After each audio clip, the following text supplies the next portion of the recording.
Hello, bachcho. Let's read this question. The question says a diagonal of rhombus ABCD is a member of both the families of lines x plus y minus 1 plus lambda 1 times 2x plus 3y minus 2 equal to 0 and x minus y plus 2 plus lambda 2 times 2x minus 3y plus 5 equal to 0, where lambda 1 and lambda 2 belong to R and one of the vertex of the rhombus is 3, 2. If the area of the rhombus is 12 root 5 square units, then find the length of the longer diagonal of the rhombus. तो सबसे पहले हम यहाँ पर एक rough diagram देख लेते हैं जिसको यूज करके फिर हम समझ पाएंगे कि एग्जैक्टली हमें इस क्वेश्चन में क्या फाइंड करना है। तो सबसे पहले तो पता होना चाहिए कि रॉम्बस की सारी साइड्स इक्वल होती है, राइट? सारी साइड्स इक्वल और पैरेलल होती है। Okay, now this will be, so if I name this as A B C D, तो यहाँ पर जो हमारा ए सी है, A C is the longer diagonal and B D is the shorter diagonal. अब हमें ए सी की लेंथ क्या है वही तो फाइंड करने को पूछा गया है इस क्वेश्चन में।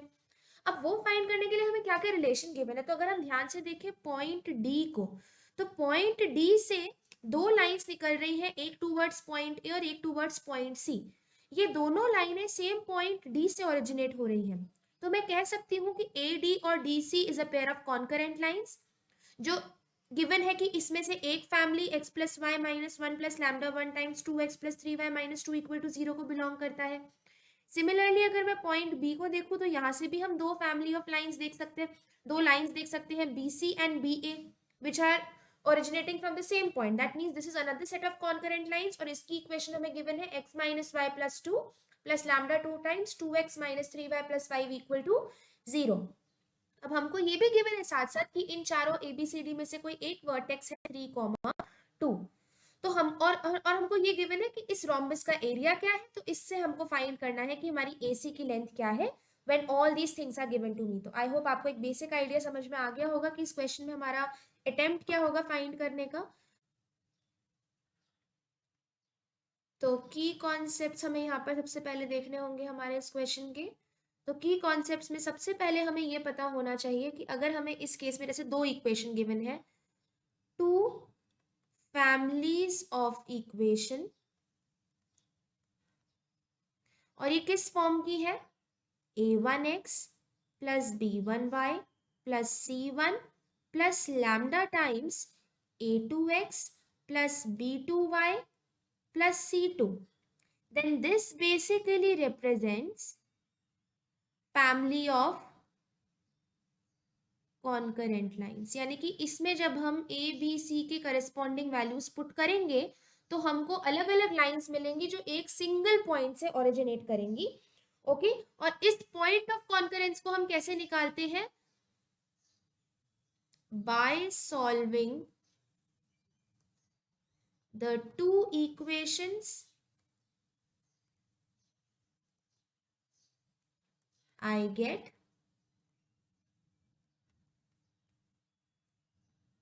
the point of concurrence. Point of concurrence का मतलब वो पॉइंट जहां से इस फैमिली की सारी लाइंस ओरिजिनेट करेंगी।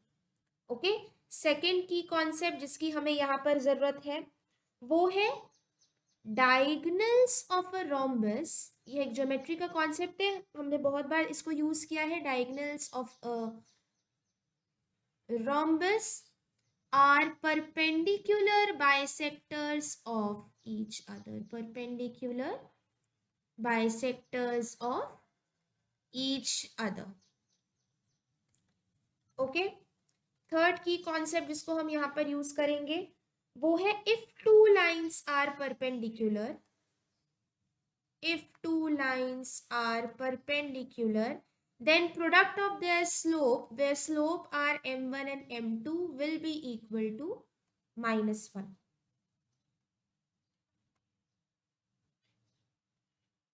Fourth point which we need to know here is two-point equation of a straight line। अगर हमें किसी भी लाइन के दो पॉइंट्स गिवन है तो हम किस तरीके से उसकी इक्वेशन फाइंड करते हैं, y minus y1 upon x minus x1 is equal to y2 minus y1 upon x2 minus x1। Okay, आगे देखते हैं कुछ और की कॉन्सेप्ट जिनको हम यहाँ पे यूज करेंगे, which is the distance formula for a point from a given equation of line. तो distance of point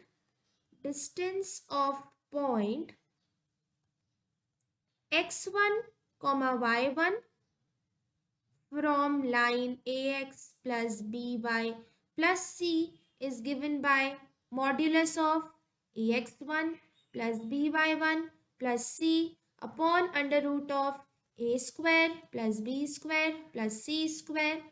this is the formula for distance. अब इन सारे की कॉन्सेप्ट्स को यूज कर कर हम लोग बढ़ते हैं हमारे solution for this particular question की तरफ। सबसे पहले हम यहाँ पर फाइंड करेंगे पॉइंट्स ऑफ कॉन्करेंस।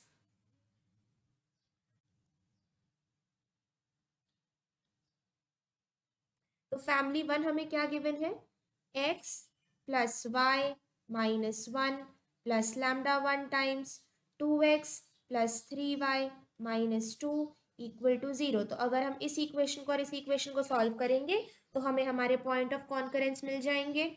सो हम यहाँ पर जो फर्स्ट इक्वेशन है, जो सेकंड इक्वेशन गिवन है 3x, ये तो एज इट इज ले लेंगे। फर्स्ट इक्वेशन को 2 से मल्टीप्लाई कर देंगे, 2x plus 2y minus one is equal to 0। इसको सब्ट्रैक्ट करेंगे तो सबके साइंस ऑपोजिट हो जाएंगे।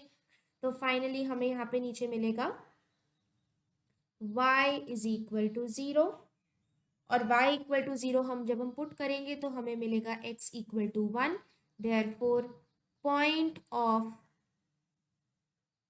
Concurrence is 1,0। ये तो हुआ point of concurrence of family one.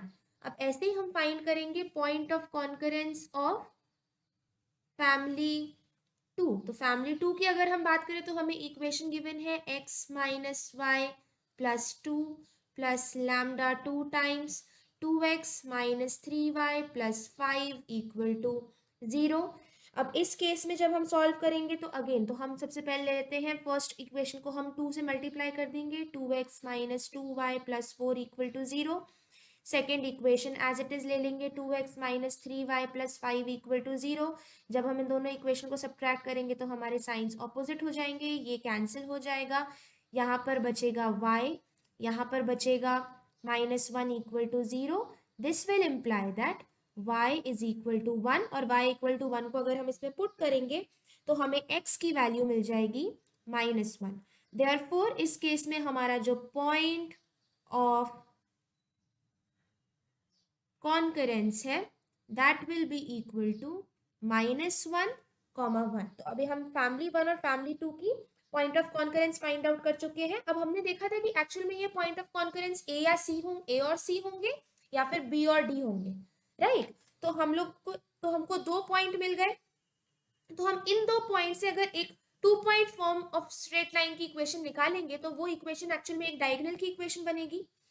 तो यहाँ पर हम कहेंगे therefore we have equation of diagonal। Equation of diagonal क्या है, हमारे पास 2 पॉइंट है, 1,0 which is the point of concurrence of the first family of lines and -1,1 which is the point of concurrence of the second family of lines। इनको हम हमारे 2 point form में put करेंगे तो हमको मिलेगा y minus y1 that is 0 upon x minus x1 which is 1 is equal to 1 minus 0 upon -1 -1। तो इसको जब हम फर्दर सॉल्व करेंगे तो हमें मिलेगा x plus 2y minus 1 equal to 0 is 1 diagonal. Okay, अब second thing is one vertex is given to be is 3,2। तो अब हम देखेंगे या तो 3,2 डायगोनल जो है वो 2 ऑपोजिट वर्टिसेस को जोड़ेगा, तो या तो वो इन 2 ऑपोजिट वर्टिसेस में से कोई एक वर्टेक्स होगी, या फिर वो नॉन ऑपोजिट वर्टेक्स, ये डायगोनल जिसका नहीं लाई करा वो वाली वर्टेक्स होगी। तो अगर ये पॉइंट ऑफ वर्टेक्स इस डायगोनल को सेटिस्फाई करेगा, इसका मतलब कि ये इसी डायगोनल का वर्टेक्स है। और अगर ये इस इक्वेशन को सेटिस्फाई नहीं कर रहा है, इसका मतलब कि ये जो दूसरा डायगोनल बनेगा उसकी वर्टेक्स होगी। तो अगर हम यहाँ पर पुट करें, putting in equation of diagonal हमें क्या मिलेगा, x की जगह पर तो 3 + 2 × 2 4 - 1 = 0. क्या ये इक्वल टू 0 हो रहा है? No, this is not coming out to be 0. Therefore 3, 2 does not satisfy this diagonal. अच्छा, अब अगर 3, 2 इस डायगोनल को सेटिस्फाई नहीं कर रहा है, इसका मतलब ये इस डायगोनल से या फिर इस इक्वेशन ऑफ लाइन से कुछ डिस्टेंस पे होगा. तो using the distance of point from a line we will find the distance of the vertex from the diagonal. Okay, तो वो हमको कैसे मिलेगा? Distance is equal to modulus of, सारी वैल्यूज को पुट कर देंगे, 3 + 2 × 2 - 1 upon √1 + 4 which will be equivalent to 6 upon √5. Okay, अब हम ये मान लेते हैं कि let length of one diagonal be d1 and other diagonal be d2. Okay, then my d1 will become 2 times 6 × √5 because एक साइड से, बिकॉज हमने देखा कि जो डायगोनल्स ऑफ रोम्बस है they are perpendicular bisectors of each other. That means vertex का distance अगर एक डायगोनल से 6 √5 है तो जो जिस उस वर्टेक्स से जो डायगोनल खींचा जाएगा वो 2 टाइम्स होगा, तो 2 टाइम्स 6 √5. अब हमको यहाँ पर तो हमको मिल जाएगा therefore the d1 is equal to 12 upon √5. now given area is equal to 12 √5. this implies that half into d1 into d2 which is the area of rhombus, half into product of diagonals, this will be equal to 12 √5 units. ये हमको question में given है. this implies that d2 is equal to 10. तो अब d1 की value आई है 12 upon √5 और d2 की वैल्यू आई है 10. therefore the length of the longer diagonal, length of longer diagonal is equal to 10 units. So the final answer is the length of the longer diagonal of the rhombus is 10 units. Hope you understood it well. Best of luck.